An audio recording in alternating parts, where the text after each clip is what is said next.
Everyone seems to be wanting to try to make LLMs faster. LLMs are kind of the big thing right now, and making them faster would be a good thing since everybody's using an LLM. Medusa is one of those ways, and it should be pretty quick because the idea with Medusa is kind of what you would expect um, whenever you're thinking of an LLM. Basically, what they do is they do multiple token predictions within one pass through the model. So if you've looked at LLMs at all, you might have thought, oh, what if I just predict multiple tokens into the future? That's basically what they do. So yeah, they write a here we go down here. So oh, I don't know why that went all the way down there. So they have some other stuff in here, but the main idea is what if we add multiple decoding heads to this? So what you have is you have an LLM. So you have some set of tokens here, and this may represent the good old sequence the cat sat on the mat. So good old sequence. You throw this through your LLM. So I think they use like Llama 7B, and they go up to Llama 33B, I think. So kind of mid-sized LLMs. And you just throw this through your LLM. And for this sequence, you always get out a set of tokens that matches your sequence. It's just a sequence-to-sequence transformation. And the output, you usually take the last token in the sequence and then you decode it. So you throw this through some sort of head. This head is just some transformation. It's a weight matrix in R of, if this was, say, a d-dimensional token, it would be d by v or v by d, however you want to switch that. And you get out a probability distribution. So you get out logits and then you throw them through a softmax, or logits and then you throw that through a softmax function, and then you get out some probability distribution over your entire vocab. It's not going to look normal. It'll look some disgusting thing where it gives you a probability for each token in the sequence for the next token. So maybe this will be a period, and maybe this represents the probability for a period, while maybe this represents the probability for like an exclamation point, which is slightly lower. And then you basically sample this, and you get out a period for your last token. So that's a normal LLM. Now, what they propose is instead of having one weight matrix, why don't we have multiple? So yeah, kind of the obvious idea. Why don't we just have multiple weight matrices? So instead of having just W, we're going to have, say, W. So we'll have W, they call it T, at 0. So this is our original weight matrix, and I'll write this in blue because this is already trained. So I'll also draw this in blue, like that. And I'll erase this. So this is our normal LLM, and then this token here will be sent through multiple heads. So this will be H, which uses WT, and R of D by V. And this one's already trained, so this gives you your distribution. And this will represent the probability for your next token, so probability of T plus 1. Now you can also add new matrices, so WT of 1 in R of D by V, and this will be your second head here. So this will be H0, this will be H1, and this will give you another distribution. And what they do is they basically say this represents the next token in the sequence. And I think they go up to 4 heads here. So you would have H2 and H3 with their own respective weight matrices. And then you get out 2 more distributions, so T3 and T4. So this gives you, whenever you're doing inference, you can basically decode faster.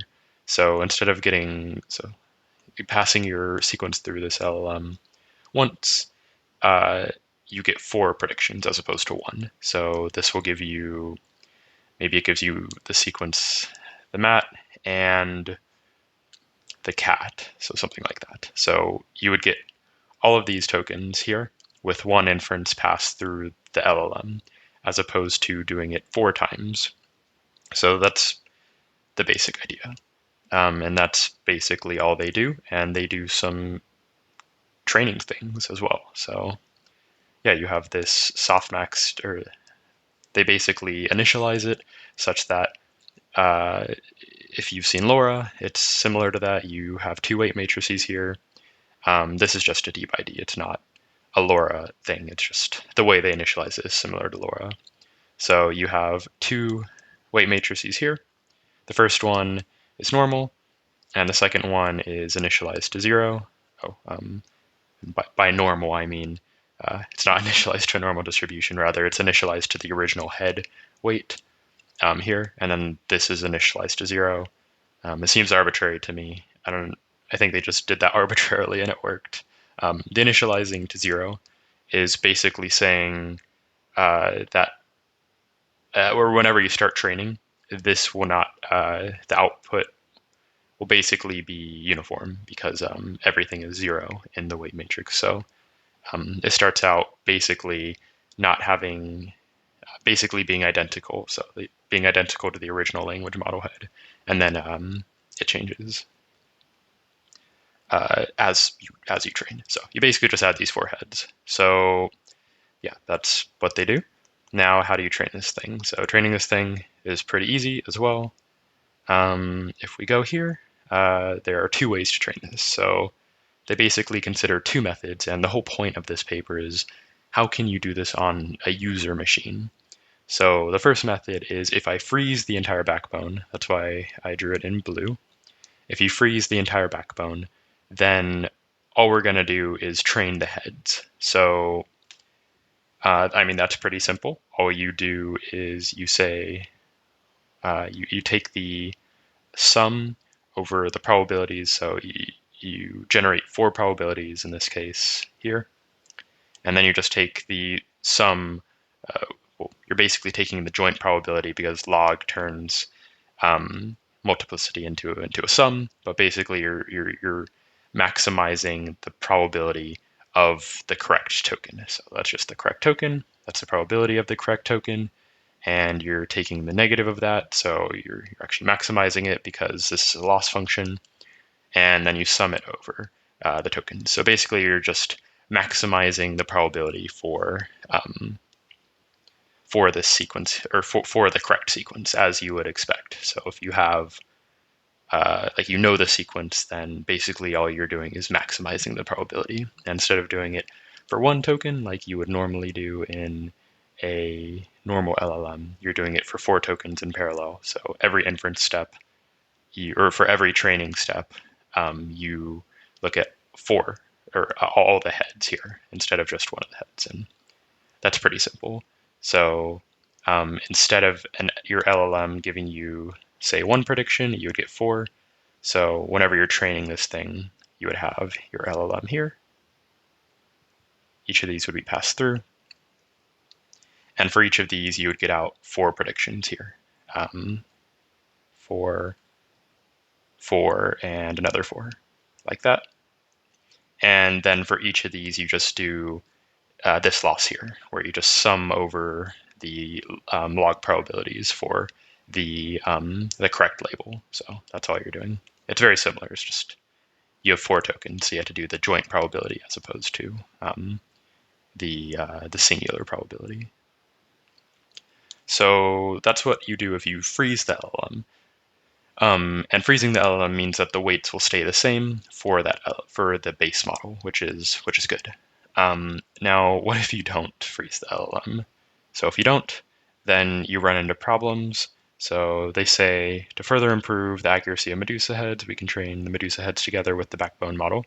However, this requires a special training recipe to preserve the backbone's next token prediction capability and output quality. And so basically, they want to preserve the quality of the LLM, because if you just directly fine tune it, then you're going to run into quality or the quality will be worse because you're basically shifting it to a different task that the model has to work on. And since you're only training this on a smaller data set, likely because they want this to be more local, a local user fine tune, then you're going to run into issues with it not being as good as it was originally. So all they do is they have the original language model loss here, which is just the next token prediction, and then they have the Medusa loss here, which is just the loss up here. Oh, and one note I forgot to make is that this here is a constant weighing each of the probabilities. So it would weigh this second one here a little bit lower, and this one lower than that one, and that one lower than that one. So the further out you go in the sequence, they probably just found that to be useful if you make that, say, 0.8. That's what the lambda is. But basically, this you can weigh it such that the head loss is less than the backbone loss, so that it retains its original quality, since it's still being fine-tuned to do this one task here. Along with that, they also have different learning rates, which is interesting. So basically, you can have a learning rate for the backbone and a learning rate for the heads. And since the heads need to be trained more than the backbone's pretty set, you can have a higher learning rate for the heads. And then you can also have a head warm-up. So noticing that at the beginning of training, the Medusa heads have a large loss. That leads to a large gradient and may distort the backbone model's parameters. So in the first stage, they only train the backbone model, and in the second stage, they train the backbone model and Medusa heads together with the warm-up strategy. So this has just been found to work with LLMs if you basically have a warm-up. So if you plot the learning rate here, and this is basically your time, and this is your learning rate, you usually, one might think you would want to start here at your highest learning rate. Maybe that is 1 times 10 to the negative 4. And then this is 0, and then linearly decay, or some weird decay. What you actually want to do is have a linear increase, and then a decay. So this is just a warm-up strategy here. Now, they also introduced this thing called acceptance and this tree factor here, or this tree kind of decoding here. So this thing here was a bit strange to me. I may be wrong with how I interpreted this, the tree attention, but I think it's just a way of efficiently creating a tree out of the outputs. So they basically are like, well, we have these 4 outputs. Why don't we leverage these outputs, since we get them at the same time, to give us the most likely sequence using the top case strategy. So the reason I think this is during inference, they call it attention, which is strange, but it's during inference because they say here, during inference, each head generates multiple predictions, and then the predictions are assembled into candidates, and they're processed using the tree-based attention mechanism. So there's no parameters. So it's not really an attention mechanism, it's just like a matrix that they're doing, a fully connected, I guess a sparsely connected matrix. So you have the key and the query, and what I think they're doing is they're saying, okay, this is going to be a log probability, this is a log probability, so all these are log probabilities. I looked at the code and it was a bit strange to me, but what I think they're doing is they're saying these are log probabilities. And what you can do is, well, for the generation that you have over here, if it will load, so you have these 4 generations, or these 4 tokens that you generate, and basically you select the top K for those. So instead of saying, I'm going to select the best token, you can sample the distribution. Or what you can do is select the top K tokens. So in this case, it would be whatever these 2 are here. So you select the top K, and instead of taking the path of maxes, which may not be the best path, and it usually isn't, it usually generates something terrible. If you just take the max probability token, you can find a path that is better. So if we look here, that's kind of what they do. So they have 2 heads in this case. And for head 1, they have the top 2 predictions. So the word it, if we start at nothing, then the next word predicted may be it, or it may be I. And let's say this had like a 50% probability, and this had, say, a 40% probability. So that would be the top K. And then in the second token, in the second head, it predicts these three tokens here. So is, maybe that was like 33%, and then this uh, or this apostrophe, I don't know why, or this single quote. Maybe that was like 25%, and then the word the, maybe that was like 10%. So you take the top three, where, or you take the top K, where K is equal to 3, and here K is equal to 2. K is arbitrary, you choose K. And you can generate multiple paths with these. So you can generate 6 paths with these. You can do it is, or it apostrophe, or it the.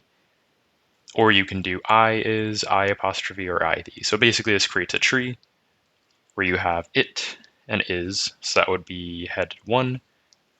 And then for each of these you can do is apostrophe, or is, and that would be the. So is single quote the, and here it would be is the. There we go. So these would be the same for this level, and that would be H2. So you basically generate this tree, and I think this matrix here is just a efficient way to do that on the GPU.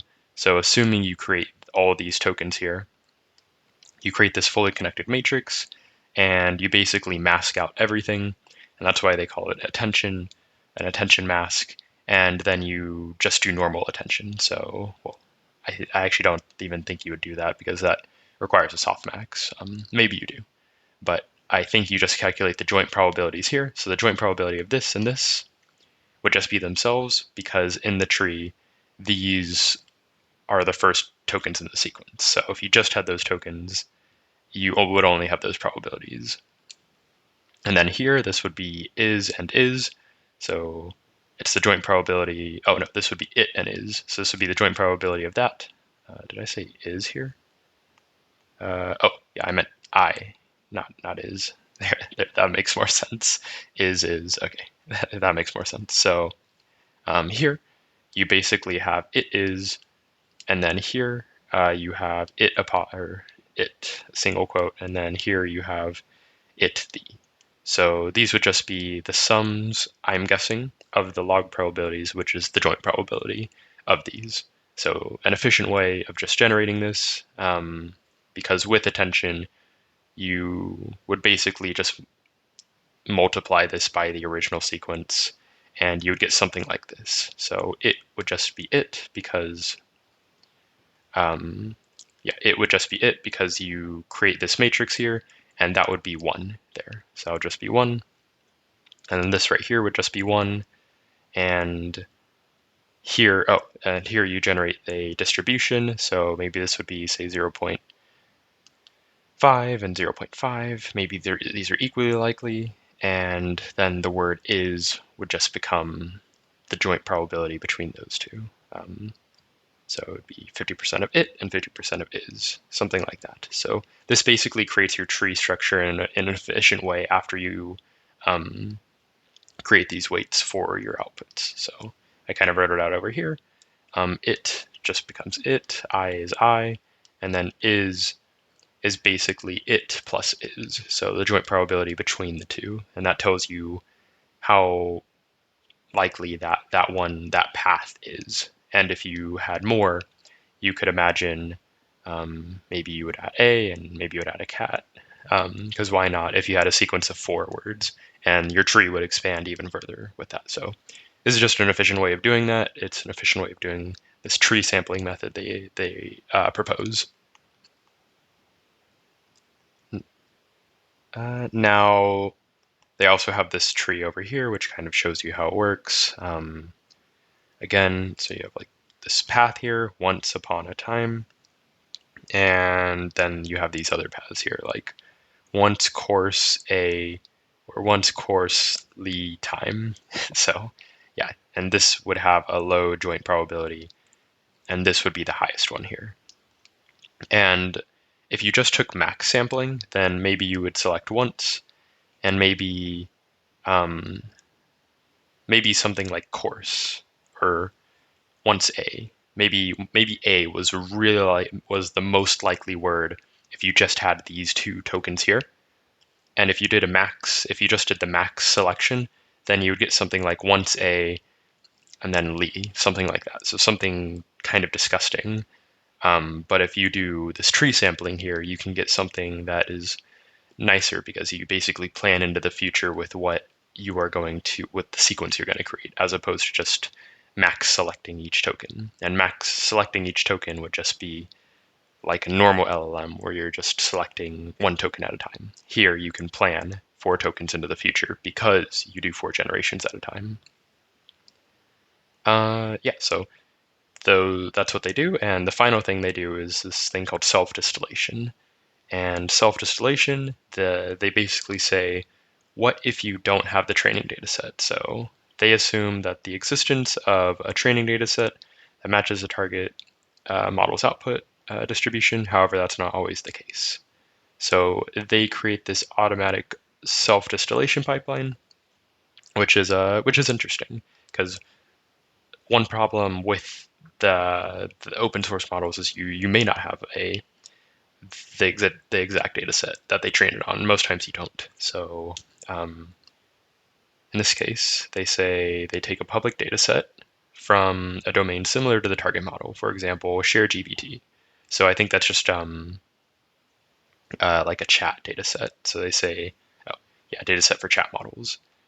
And you basically take that data set and you take samples from the data set and you ask the model to reply to the prompt. So you have this prompt here. You have a prompt. You feed it through your model. So maybe that is the cat.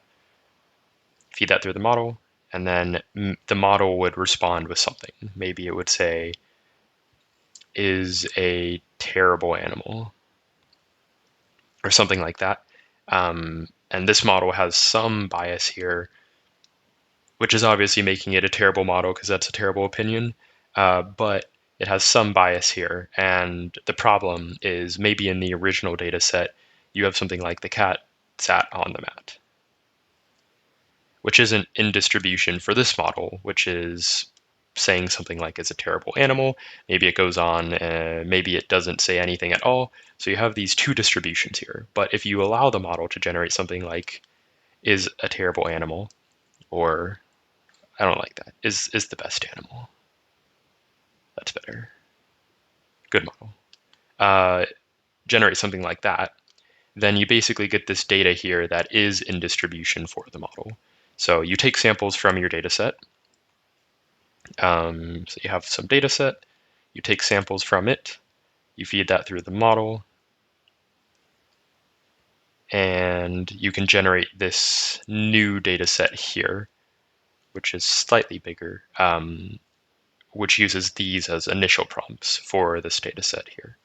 And this one is maybe out of distribution, but similar to the distribution you had for your model, such as like if I had the ChatGPT model and I don't know what data it's trained on. I mean, I'm not going to fine tune it because I don't know the weights, but I would take something like Share GPT and use that to prompt this model and then get outputs for that model to basically put this data in distribution. So that's the idea. And then in order to obtain multi-turn conversational samples, they can sequentially feed prompts into the seed of the model. So basically, you just generate this new data set, and then you can train it on that. They say for Medusa 1, the data set is sufficient for training the heads. So just doing this is sufficient if you're just training the heads. However, for Medusa 2, they observe that the data set for training the backbone and Medusa heads usually leads to lower generation quality, which would probably be expected because this is kind of like a naive way of generating an in-distribution data set. However, to fix that, they do something simple and they just say, well, for the output, we have the probability of the old model and the probability of the new model, and basically you just say, well, these two should be similar. Basically saying that the model should not go far from where it was before. And yeah, they basically just use this loss with the other losses. So that's all it's doing. Which is a pretty simple way of just keeping the two models as close as possible, while still allowing it to go on the downstream task that you're trying to fine tune it on. Yeah, and that is the paper. Pretty short paper. They have a few things in there. The results are pretty good. They get about a 2 times performance increase for all models, or two times speed up, 2 to 3 about. And the interesting thing is if we look at the quality, it basically doesn't change. So that means that they're getting the speed up and they're getting it for free, essentially, after you train the model. So yeah, that is this paper, Medusa. Interesting way to just speed things up using multiple heads. Yeah, Medusa.